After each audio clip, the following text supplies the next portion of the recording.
Meus irmãos, não há coisa mais gratificante em que você vem para uma igreja e um louvor incendeia a igreja, quando começa com a vida daqueles que estão aqui em cima, crianças que um dia estavam aí embaixo e hoje elas se rendem aos pés de Cristo aqui em cima. E essa força que Deus derrama sobre eles,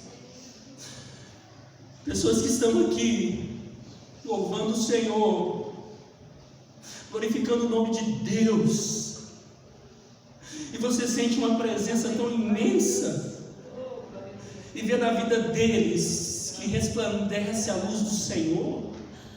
Não tem como não sentir, não tem como não deixar envolver os corações. São ainda crianças, mas elas já sabem o Deus que elas servem, elas já sabem o Deus que elas servem, e que nós possamos ser assim, como Samuel entrou para um quarto, ainda criança, e saiu profeta do Senhor, porque ele ouviu a voz de Deus, chamando, pedindo, Samuel, e ele disse: eis-me aqui. Ele escutou o chamado de Deus.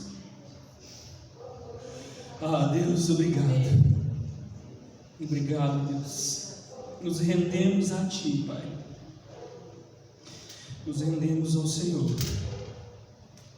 Eu queria que os amados abrissem a palavra de Deus no Evangelho de Jesus, conforme escreveu João, capítulo 5.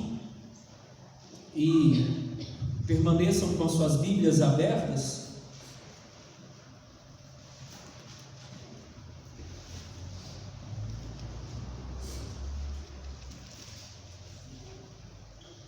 Eu gostaria de dar alguns avisos agora, para que não haja assim uma interrupção para avisos depois da palavra. Avisar sobre os grupos familiares, que estão acontecendo, todas as quintas-feiras. Temos 4 residências com os grupos familiares. A igreja também pede que os irmãos possam, nessa semana, jejuar, para que no final de semana a vontade de Deus se cumpra sobre a nossa nação. Feliz é a nação cujo Deus é o Senhor.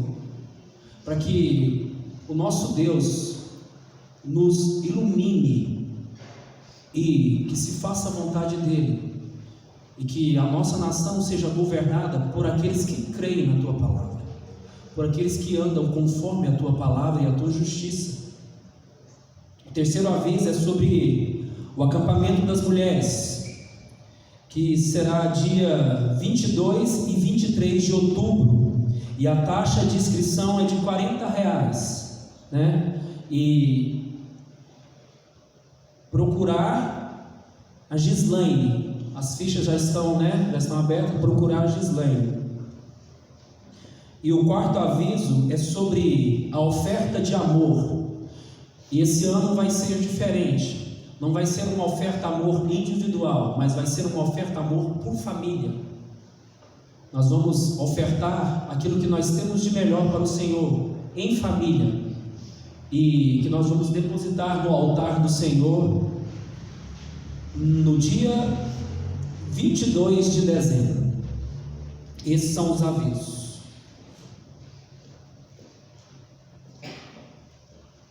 Vamos orar? Senhor nosso Deus, nosso Pai, obrigado pela oportunidade de estar na Tua casa. O Senhor é o dono de todas as coisas, ó Deus. Eu sei que muitas das vezes nós não queremos estar, mas há um Deus que nos colocou, o Espírito Santo que nós habita, que nos traz, que nos dá essa vontade, que nos puxa para a Sua casa. Eu sei, meu Deus, que muitas das vezes nós chegamos até o Senhor de uma maneira errada, Mas como foi dito aqui, nós confessamos os nossos pecados e o Senhor é justo e bom para nos perdoar. E a palavra do Senhor diz que se nós clamarmos ao Senhor, o Senhor vai nos responder e vai nos mostrar coisas que nós nem conhecemos. Está lá em Jeremias 33:3. E como foi cantado: Maranata, ora vem, Senhor Jesus. Amém? João capítulo 5, a partir do versículo 2 ao versículo 9. Na minha versão diz assim: ora, existia ali junto à porta das ovelhas um tanque chamado em hebraico de Betesda, o qual tem 5 pavilhões, 5 entradas, 5 alpendres. Neste jazia uma multidão de enfermos, cegos, coxos e paralíticos, esperando que se movessem as águas, porquanto um anjo descia em certo tempo, agitando-se, e o primeiro que entrasse no tanque, uma vez agitada a água, sarava de qualquer doença que tivesse. Estava ali um homem enfermo, havia 38 anos. Jesus, vendo, deitado, sabendo que estava assim há muito tempo, perguntou-lhe: queres ser curado? Respondeu-lhe o enfermo: Senhor, não tenho ninguém que me ponha no tanque quando a água é agitada, pois quando eu vou, desce um outro antes de mim. Então lhe disse Jesus: levanta-te, toma o teu leito e anda. Vou repetir de novo: levanta-te, toma o teu leito e anda. Imediatamente o homem se viu curado, tomando o leito, pôs-se a andar, e aquele dia era sábado. Meus irmãos, antes de entrar aqui no texto, eu queria, a termo de curiosidade, falar sobre esse tanque. Tanque em hebraico se lê columberta, que significa piscina pública. Ele tinha mais ou menos 500 metros de largura. E ele não era a primeira construção daquele lugar. Para entender isso, existe um estudo chamado estratigrafia, que é um estudo de construção sobre construção. Havia isso muito antigamente, de quando as construções vinham à ruína, eles construíam outra coisa em cima. E muitos lugares de adoração, eles construíam outros templos de adoração. E esse tanque foi construído em cima de um outro que era de adoração. Betesda é aramaico, e essa pronúncia ela serve tanto para aramaico quanto para hebraico, só que se pronuncia de duas formas diferentes. Bet significa casa, Tesda significa amor, compaixão, mas só que em hebraico não se lê Tesda, se lê Hasda, que significa misericórdia. O lugar se chamava Casa de Misericórdia, um lugar onde havia muitos doentes peregrinos. E antes de haver este lugar, os romanos tinham um templo de adoração naquele lugar para um deus chamado Eclépio, filho de Apolo.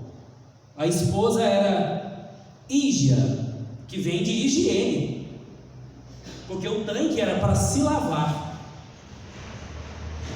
E Eclépio, eles tinham um símbolo na mitologia grega e romana, que era o símbolo de um bastão com uma cobra envolta, que até hoje é o símbolo da saúde. Um bastão com uma cobra envolta, até hoje em muitos lugares é um símbolo de saúde, porque eles acreditavam que esse Deus era o Deus da cura. No nosso texto bíblico, aonde que nós depositamos toda a nossa confiança, que é o Evangelho de Jesus, diz que era festa naquele local. Aquele local era de grande festa, porque havia multidões que iam naquele lugar. Jesus estava lá. Só que diferente de muitos que estavam na festa, Jesus estava no lugar onde havia enfermos, no lugar triste, no lugar onde existiam pessoas que a medicina não poderiam curar, um lugar onde viviam pessoas desacreditadas de tudo, pessoas paralisadas, pessoas cegas, pessoas deixadas, que não é diferente para os dias de hoje. E Jesus estava lá, no meio deles, andando no meio deles. E não é diferente de hoje. Jesus procura os verdadeiros adoradores. E naquele lugar havia esse tanque que, na crendice, dizia que um anjo descia e as águas eram movimentadas, e aquele primeiro que estava lá era curado. Ora, se isso acontecesse de fato, não era mais fácil todos estarem dentro da água antes da movimentação acontecesse? Isso são perguntas a arqueólogos que estudaram sobre o lugar. E a Bíblia diz que lá havia um homem que todos os dias estava ali, ele era deixado lá. E ele, a Bíblia não fala que ele era aleijado, a Bíblia fala que ele era enfermo de uma paralisia. E a paralisia, ela pode ser facial, ela pode ser de várias formas. Na Bíblia não fala que ele era aleijado. Tanto é que a Bíblia relata que quando Jesus fala quer ser curado, ele diz: Senhor, quando eu vou, alguém chega primeiro. Pode ser que essa paralisia impedia esse homem de se mover mais rápido do que os outros. Pode ser que essa paralisia podia deixar esse homem travado. E existe essa paralisia até hoje no meio de muitas pessoas. Muitas pessoas são travadas quando se diz da palavra do Senhor. O tanque de Betesda foi o lugar onde Jesus curou um homem de 38 anos. Não há na Bíblia nenhum outro relato de que aquelas águas curaram outras pessoas. O relato é que um homem de 38 anos foi curado naquele lugar por Cristo. O verso 2 ao verso 4 diz assim: há em Jerusalém, perto da porta das ovelhas, um tanque que em aramaico é chamado de Betesda, tendo 5 entradas em volta. Uma piscina de 500 metros de largura, ela tem 5 entradas, porque a multidão que ali estava era imensa. Ora, se aquele tanque curasse, essa multidão tinha que ser menos. Existia em paralelo ao tanque, o tanque de Siló, aonde Jesus também curou um cego. O tanque de Siló ficava logo acima do tanque que nós estamos mencionando aqui, e um abastecia o outro, porque as águas não eram fluviais, elas eram estancadas, era uma piscina estancada. O que a gente faz quando uma piscina que tem muito uso? Ou a gente trata a água, ou a gente escoa a água, porque ela não pode ficar suja. E o tanque era visitado por muitas pessoas. E aquelas águas do tanque de Siló eram abertas as comportas para que aquela água viesse para o tanque de Betesda, e aquela água de Betesda era recuada. O mover das águas era quando eles abriam a comporta do tanque de Siló, e as águas moviam e vinham águas limpas. E a crendice fazia com que, muito antigamente, eles diziam que um anjo descia e movia as águas. Só que Jesus estava ali, e Jesus, ele quebra todos os paradigmas religiosos. Por quê? Se Jesus é chamado a atenção por curar num sábado, por que aquele tanque era aberto no dia de sábado para o povo? Se ali realmente havia cura, por que Jesus não poderia curar, mas as águas poderiam curar?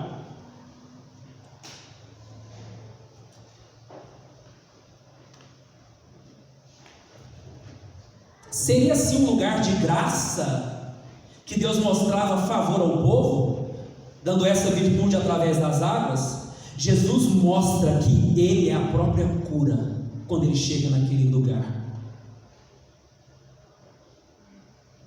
Jesus mostra que não é um lugar. Jesus mostrou para a samaritana que o poço era um lugar de encontro. O segredo não estava no poço, como o segredo não está no tanque. O segredo está em Cristo. Ora, se Deus manda um anjo para curar no mover das águas, e Cristo vem e não necessita das águas para curar, há um ortodoxo entre Cristo e Deus. Se é cura que vem de Deus nas águas, Cristo cura no seco, não bate a conta. Não bate a conta. Há também uma mitologia grega que diz que o tanque, havia um dragão adormecido embaixo do tanque, porque aquelas águas também eram termais. E muitos aqui sabem que quando a gente vai a Caldas Novas de férias, cansado, e entra naquela água quente, você relaxa e todo o cansaço se vai embora. Aqueles homens, eles andavam uma distância longa, e ali chegando naquele lugar, eles entram naquelas águas, eles se refrescam. Pode ser que a cura do cansaço, pode ser que a cura do psicológico, mas não há nenhum relato sobre cura física. O único relato que é em João. Aonde ficava o tanque? Esse tanque de águas possuía as varandas, e ele ficava à porta das ovelhas. A porta das ovelhas, ela é citada em Neemias, porque houve uma restauração deste lugar. Diz porta das ovelhas, porque é uma porta pequena, aonde que eles usavam as águas daquele tanque para lavar as ovelhas que iam ser sacrificadas. Porta das ovelhas. Mas o tempo foi passando, construção sobre construção, e ali virou um templo de adoração. Tanto é que em muitos lugares de Jerusalém, a casa da mãe de Pedro, lá virou uma igreja. Construção sobre construção. Alguns estudiosos consideram que havia duas piscinas. Lá em 2 Reis, capítulo 18, versículo 17, fala sobre isso. Em outro episódio que Jesus curou um homem cego de nascença, ele mandou se lavar no tanque de Siló. Jesus, vendo o cego, ele cuspiu ao chão, untou a mão com lodo e esfregou aos olhos do cego. Muitos estudiosos dizem que quando uma pessoa ela era enferma de qualquer outra doença, muitos passavam perto e cuspiam perto da pessoa. Jesus quis mostrar que aquilo que te fere, aquilo que mexe no seu orgulho, aquilo que te impulsiona a andar para trás, também pode ser motivo de cura na sua vida. Jesus, ele pega, ele gospe ao chão, faz um lodo, unta os olhos do cego e pede para ele se lavar no tanque de Siló. E o cego começa a enxergar. A gente não sabe muito bem sobre aquele homem. Sabemos que ele tinha 38 anos que estava enfermo. E que todos os dias alguém deixava ele lá. Todos os dias. Uma coisa é para a gente aprender com esse homem. Ele nunca desistiu de procurar a cura. Mesmo que ele não conhecendo a Jesus, mas conhecendo a crendice daquele poço, sabia que existia um poder maior que poderia curar. E Jesus estava ali, naquele dia. Houve um encontro marcado naquele dia. Há um encontro marcado aqui hoje neste lugar. E nós já presenciamos desde aqui no altar que o Senhor está aqui. Que o Senhor é o único que pode curar. Onde a medicina para de mexer, aonde muitos deixam pessoas desacreditadas de cura, Jesus vem e fala: quer ser curado? Mas o mais interessante da história é que quando Jesus fala para ele, quer ser curado, ele nem responde que sim e nem responde que não. Qual é a resposta desse homem? No versículo 7, respondeu-lhe o enfermo: Senhor, não tenho ninguém que me ponha no tanque. A resposta daquele homem é: Senhor, eu sou só. Senhor, ninguém me ajuda. Senhor, eu não tenho ninguém. Quem que vai me colocar lá? Mas Jesus não perguntou sobre a vida do homem. Mas muitas das vezes Jesus pergunta para a gente: quer ser curado? E a gente: Senhor, eu não tenho tempo. Senhor, eu não posso. Aonde? Quando? Como? Nós queremos dar uma tréplica para a pergunta de Jesus, inventando desculpas. Nós queremos, quando Jesus nos pergunta: eis-me aqui, eis que estou à porta e bato. Não, peraí, Senhor, eu vou arrumar a casa primeiro. Não, Senhor, peraí, eu não tenho tempo. Ele não pergunta isso. Ele pergunta: quer ser curado? Você quer ser curado? Mas só que aquele homem, ele era só. Porque um homem que é enfermo, ele não tem 100% de uma pessoa que vai ficar com ele.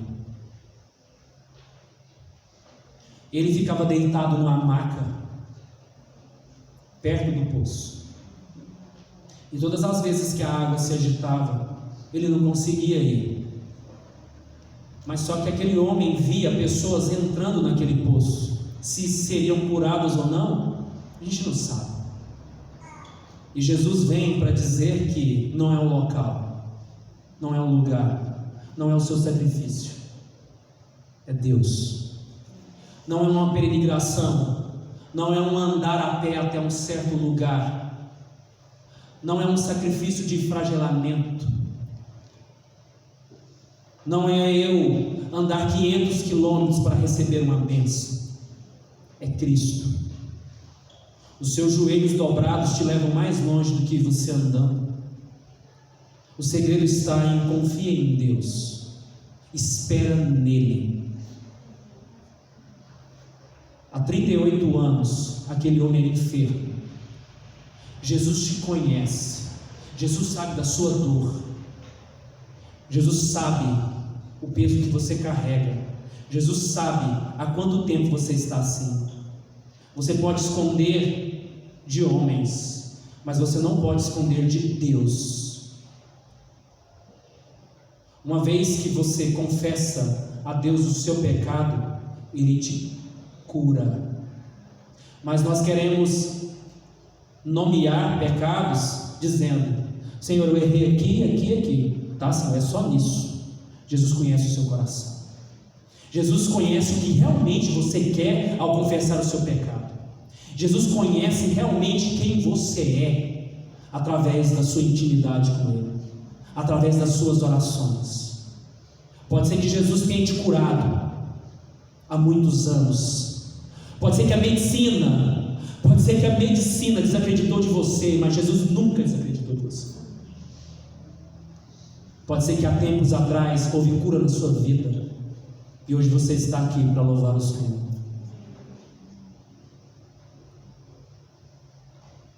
Este homem havia 38 anos que ele era desacreditado da medicina, mas ele nunca desacreditou. Ele não conhecia Deus, mas ele acreditava em alguma coisa.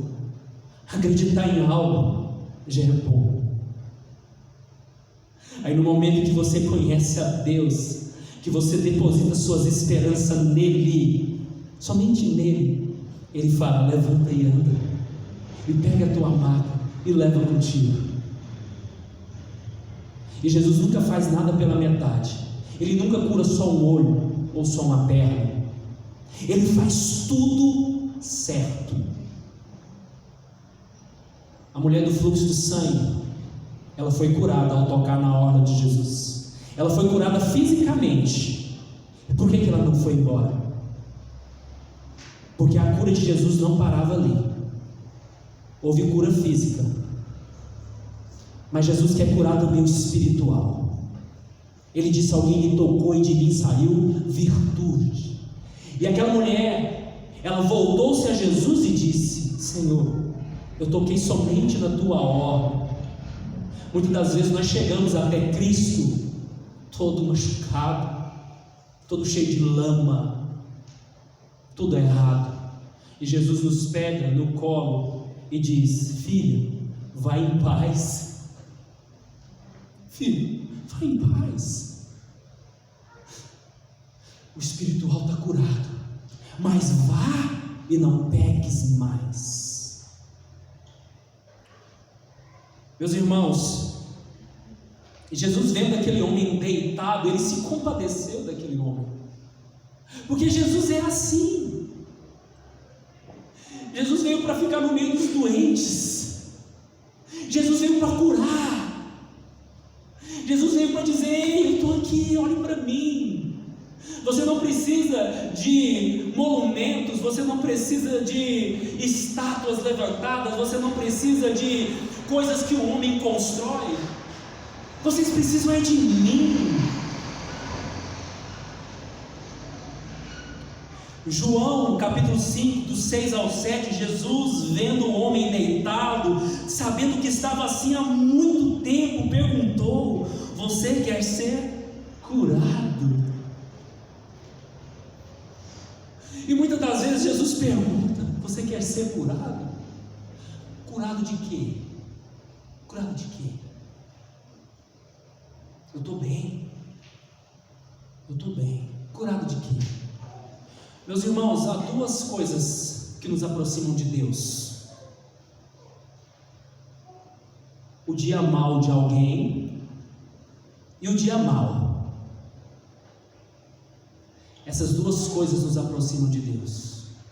Quando nós não conseguimos, com as nossas próprias forças, fazer aquilo que a gente acha que é certo e dá errado, dói. Senhor, me ajuda. Os hospitais e os presídios são os lugares que hoje existem muitos adoradores. Você já viu uma pessoa que uma vez foi presa e no outro dia virou crente? Saiu da cadeia, a primeira coisa que ela fez foi procurar uma igreja? Você já viu uma pessoa que era viciada, no outro dia virou crente? Muitos pensam, agora é crente. Eu acho o máximo quando acontece isso. Sabe por quê? Porque a gente procura, muitas das vezes, é pela dor, ou a dor de outra pessoa, ou a dor própria. Aquelas pessoas procuravam o tanque, e aquelas portas não eram fechadas no sábado, porque ia existir uma renda muito grande por aquela multidão que ali estava.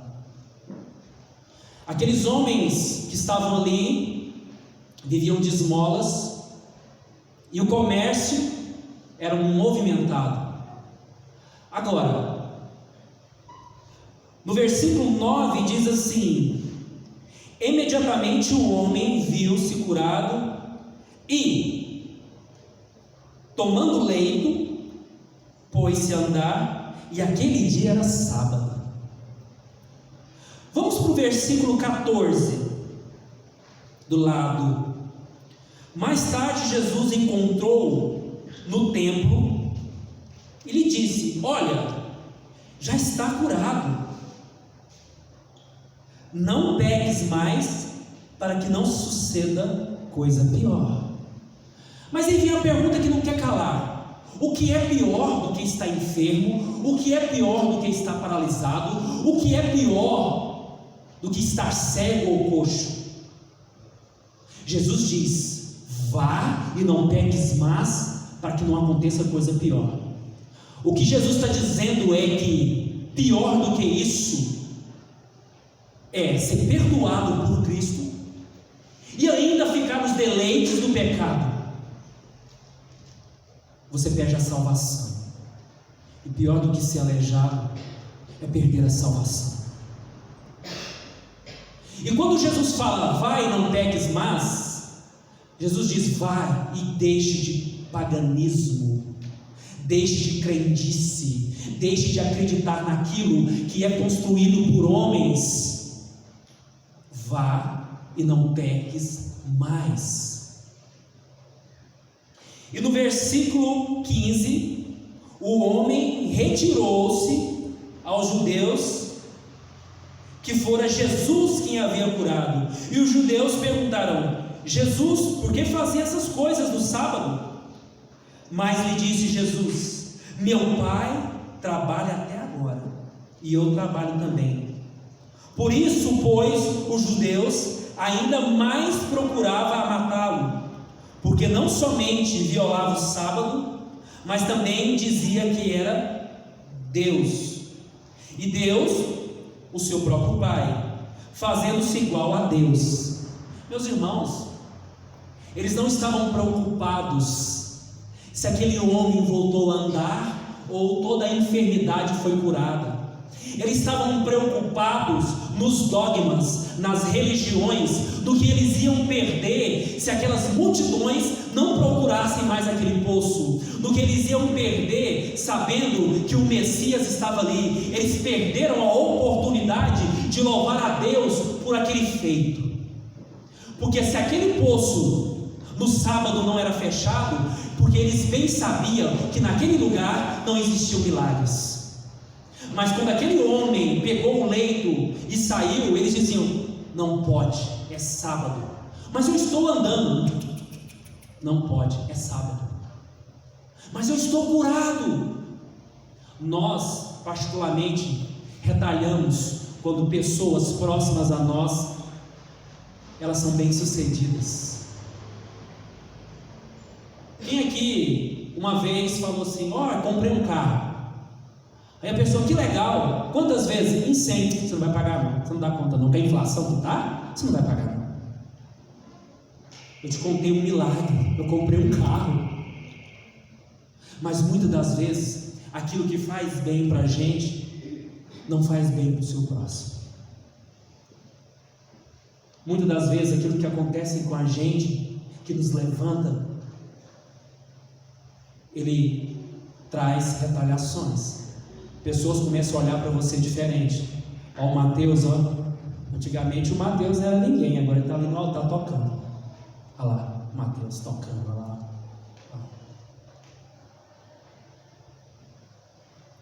Não é mais fácil falar, nossa, eu queria aquilo que o Mateus tem.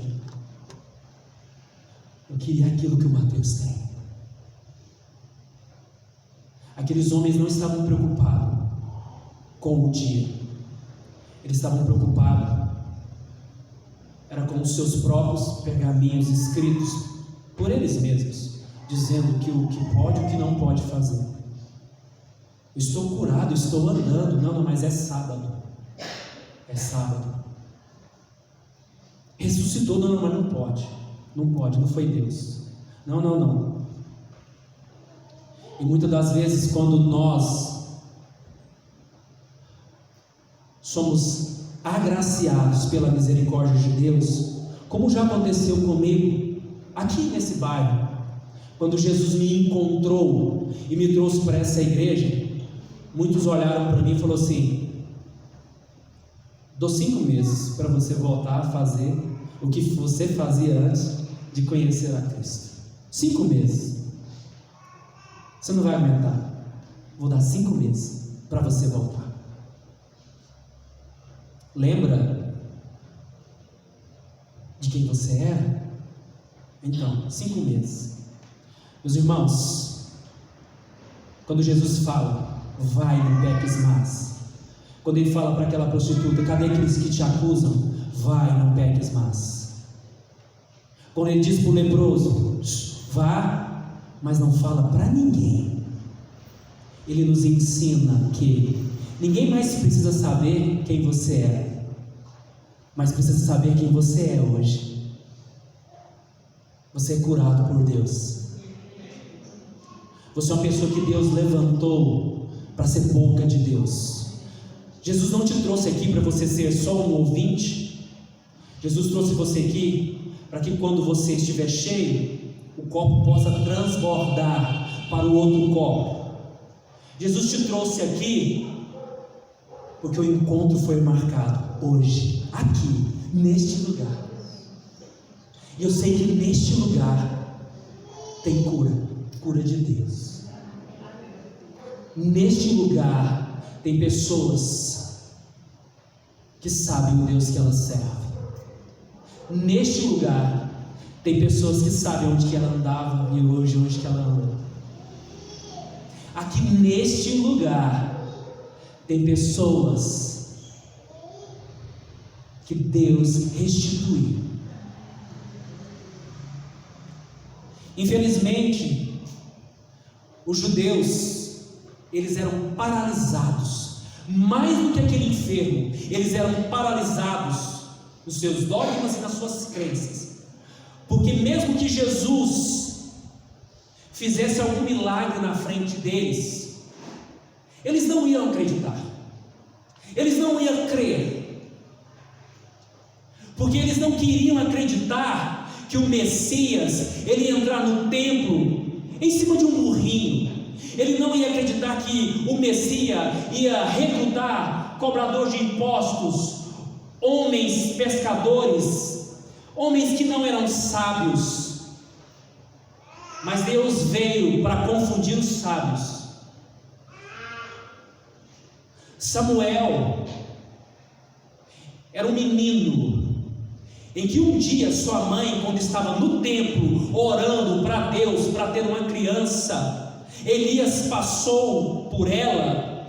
Elias nem sabia mais distinguir quando a pessoa estava cheia do Espírito Santo, porque ele falou: você está bêbada, parem com isso. E aquela mulher estava cheia do Espírito Santo de Deus. E muitos perdem aquilo que mais precioso Deus te dá. E Samuel entrou no quarto menino e saiu profeta, porque ele escutou a voz de Deus.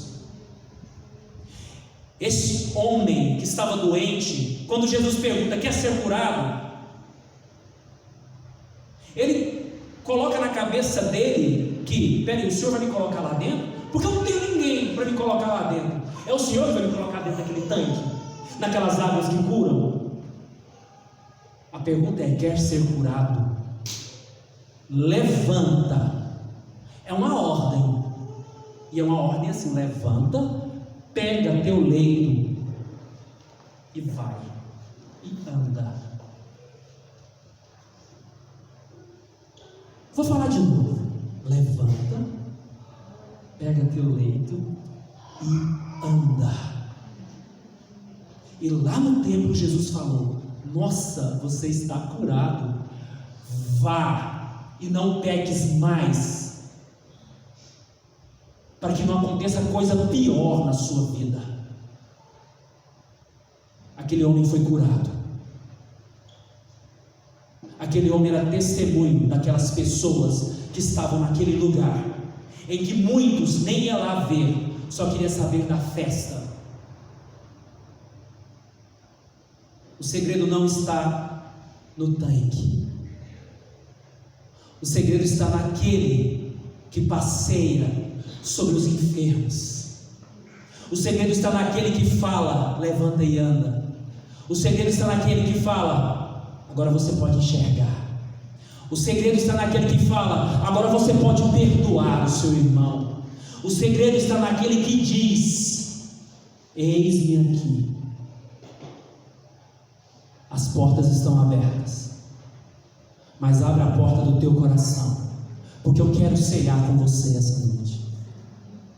E aquele que ouvir a minha voz e abrir a porta, eu entrarei e cearei com você e você comigo. Quem tem que abrir a porta, meus irmãos, somos nós. Deus é cavaleiro, Ele bate. Deus é simples. Você pode pensar que está no lugar errado ou nasceu na família errada. Não, você está no lugar certo. Havia uma figueira no meio da videira, e ela lá foi plantada, e todo ano o dono da videira ia procurar figo na figueira e não achava. Ele disse: corta e joga fora.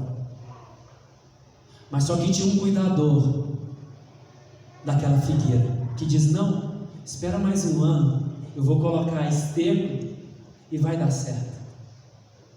O dono da videira é Deus, e o que cuida da figueira é o Espírito Santo de Deus, que cuida de cada um de nós, que diz: eu estou aqui, pode confiar em mim. Deposita sua fé em Deus, não deposita sua fé em crendices. Deposita sua fé naquele que pode curar verdadeiramente. Mas você tem que crer. Não é só um dia, não é só um domingo, é todos os dias, até a vinda do Messias. Todos os dias nós vamos passar por processos de cura. Todos os dias nós temos que perdoar. Todos os dias nós temos que voltar atrás porque nós erramos. Todos os dias nós temos que pedir perdão. Mas confia nele. Dobre o seu joelho. Vai haver dificuldades, mas todos os dias vai haver Deus, aquele que dá ordem aos mares e as tempestades param. Meus irmãos, eu creio que uma criança ou um adulto, quando Jesus pregava, uma criança e um adulto, eles compreendiam. O texto de abertura foi fantástico, porque uma criança, Samuel, era uma criança que ouviu a voz de Deus, que chegou até uma pessoa que era profeta de Deus e deu um recado de Deus para ela. Deus veio para confundir os sábios, meus irmãos. E muitas das vezes a situação que nos ronda, ela nos confunde. Aquele tanque confundia muita gente, mas Jesus sabia que aquela hora ele ia derrubar todo o paganismo e a crendice daquele povo. Jesus não precisou das águas para curar. Jesus só precisou de uma palavra. Quer ser curado? Levanta. Não é o lugar, é Deus. Não há misticismo neste lugar. Há um templo com paredes, mas quando Deus está aqui, é diferente. Quando Deus faz um mover como esse aqui no altar, é diferente. Quando a gente vê Deus agir na vida de uma pessoa e fala: é esse Deus que eu quero servir. Meus irmãos, deixe Deus agir na sua vida. Deixe Deus curar aquilo que está paralisado em tua vida. Ontem eu escutei um testemunho de um amigo que me disse que todas as vezes que eu o convidava para vir na igreja, ele se arrumava, quando ele descia as escadas, ele paralisava e voltava atrás. Mas ontem ele esteve conosco e disse que há tempo para tudo, há tempo para afastar e voltar, e Deus sempre vai estar de braços abertos. O filho pródigo voltou e o seu pai estava com os braços abertos. A ovelha estava perdida e Deus a encontrou.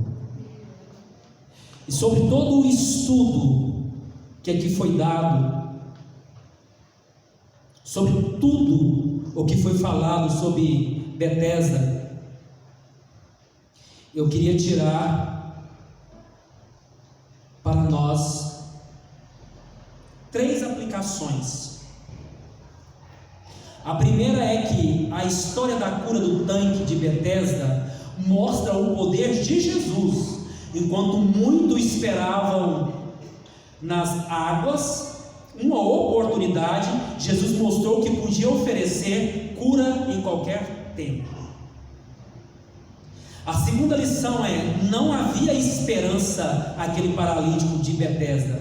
A sua condição era semelhante a de muitos outros doentes, sofrendo com suas enfermidades aos olhos humanos. A sua situação era impossível, mas Jesus chegou e mudou tudo. E Cristo também faz isso em nossas vidas. Ele salva do pecado e nos promete vitória sobre o impossível. Todos estávamos condenados, mas Jesus concede vida eterna aos que ouvem e creem em sua voz. O terceiro é que os doentes de Betesda parece ser um relato da humanidade enferma de hoje. Muitos doentes são vulneráveis, desacreditados, mas Jesus, somente Ele tem a palavra de salvação. E uma lição muito importante, meus irmãos, é que a lição que Deus usou para o paralítico de Betesda, nós também ficamos paralisados, mas o pecado tem consequências piores. Quem continua vivendo para o pecado e não para Deus, terá que enfrentar um castigo eterno. Por isso que ele fala: vá e não peques mais. Se voltar para Jesus significa total mudança. Eu queria terminar dizendo, meus irmãos, que muitas das vezes nos frustra o orar e não escutar a resposta de Deus, o orar e não ver um retorno imediato, o dobrar o joelho e querer que isso aconteça, mas o silêncio de Deus não é resposta de Deus. E o silêncio de Deus não quer dizer que Ele está ausente na sua vida. Pode ser que você esteja aqui hoje porque Deus te trouxe, ou pode ser que você esteja aqui hoje esperando alguma coisa de Deus. Nós temos que deixar a crendice de querer vir na igreja para ver o que Deus tem para nós. E muitas das vezes nós temos que sair de nossas casas levando em nossa mente o seguinte: Pergunta: o que eu tenho para Deus hoje? Eu tenho o meu louvor, eu tenho a minha obediência, eu tenho os meus ouvidos, eu tenho o meu coração para Deus. O que eu tenho para Deus hoje? O que Deus fez na sua vida em todos esses anos? Qual foi a cura que Deus realizou na sua vida? E que você está aqui hoje para dizer: eu sirvo Deus de milagres. O que Deus fez na sua vida? Já foi pago na cruz. Mais importante do que o seu sacrifício é a sua obediência. Mais importante do que bens materiais é o reino de Deus. Mais importante do que carro, casa, é a presença do Senhor. A presença de Deus, como foi hoje aqui nesse altar. A presença de Deus que nos mostra que Ele usa quem Ele quer. Que não precisa ser apóstolo, que não precisa ser um santo. Só precisa ser aquele que crê nele e entrega o seu caminho a Deus, e mais Ele fará. Um homem centurião que estava com seu filho enfermo pediu para que Jesus fosse até sua casa. No meio do caminho ele encontra com Jesus e ele diz: Senhor, eu não sou digno de que entreis em minha morada, mas dizei uma só palavra e eu serei salvo. Dizei uma só palavra e eu serei salvo. Dizei uma só palavra e eu serei salvo. Então levanta e anda. Vem para a casa do Senhor com a alegria no coração de poder ir e vir. Vem para a casa do Senhor porque você não é enfermo, você pode andar. Vem para a casa do Senhor sabendo que já foi feito na cruz. O sangue foi derramado por você para cumprir a vontade do Pai. Naquelas águas não tinha poder, mas na palavra do Senhor tem poder. Eu queria convidar a equipe de louvor